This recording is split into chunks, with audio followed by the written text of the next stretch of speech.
ये मेरी समझ में नहीं आता कि ऑपोजिशन चाहता क्या है। आप जब बार बार शिकायत करते हैं, क्या ये बात सही नहीं है कि लोकसभा चुनाव के बाद आप ही लोग गए थे चुनाव आयोग के पास शिकायत करने?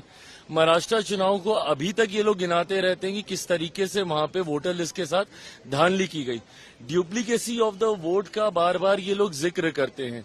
तो जब आपकी ये शिकायत रही है और उस शिकायत को मानते हुए चुनाव आयोग ने इस प्रक्रिया का इस्तेमाल किया है जहां पे एक इंटेंसिव रिव्यू किया जा रहा है, जिसके माध्यम से इस बात को सुनिश्चित किया जाए कि जो वोटर है, जो अधिकृत व्यक्ति है, सिर्फ वही मतदान का इस्तेमाल करे, ना कि कोई घुसपैठिया या कोई दूसरा व्यक्ति आके। और कई बार ये भी देखा गया कि वोटर लिस्ट में धांधली इस तरीके से भी होती है कि जो व्यक्ति मर गया होता है उसके नाम पे वोट चल रहा होता है।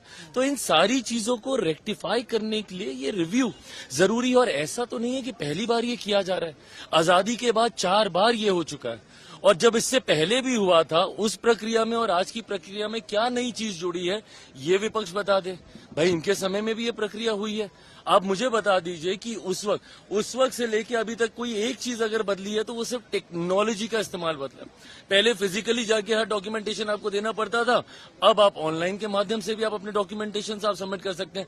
उसके बाद भी अगर आपको कहीं पे लगता है कि भैया कुछ गलत हुआ है, तो आप 3 बार आप अपील आप उसमें दाखिल कर सकते हैं। बट उसके बावजूद इसको लेकर एक ये माहौल तैयार करना, हकीकत ये है विपक्ष जानता है कि भैया चुनाव वो बिहार में जीतेंगे है नहीं, बंगाल में भी इन लोग के हालात ठीक नहीं है। तो पहले ईवीएम पे ठीकरा फोड़ा जाता था, अब वोटर लिस्ट को एक बहाना बनाया जा रहा है।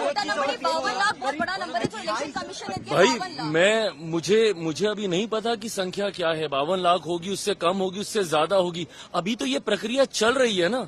अभी सबमिशंस हो गए हैं। मैं तो कहता हूं कि भाई अगर 52 लाख हो, उससे कम हो, उससे ज्यादा हो, हर वो व्यक्ति जो घुसपैठिया है, जो देश का नहीं होकर भी इतने बड़े अधिकार का इस्तेमाल कर रहा है, उसको इस सूची से बाहर होना चाहिए। जो सही व्यक्ति है वो छूटना नहीं चाहिए और जो गलत है वो जुड़ना नहीं।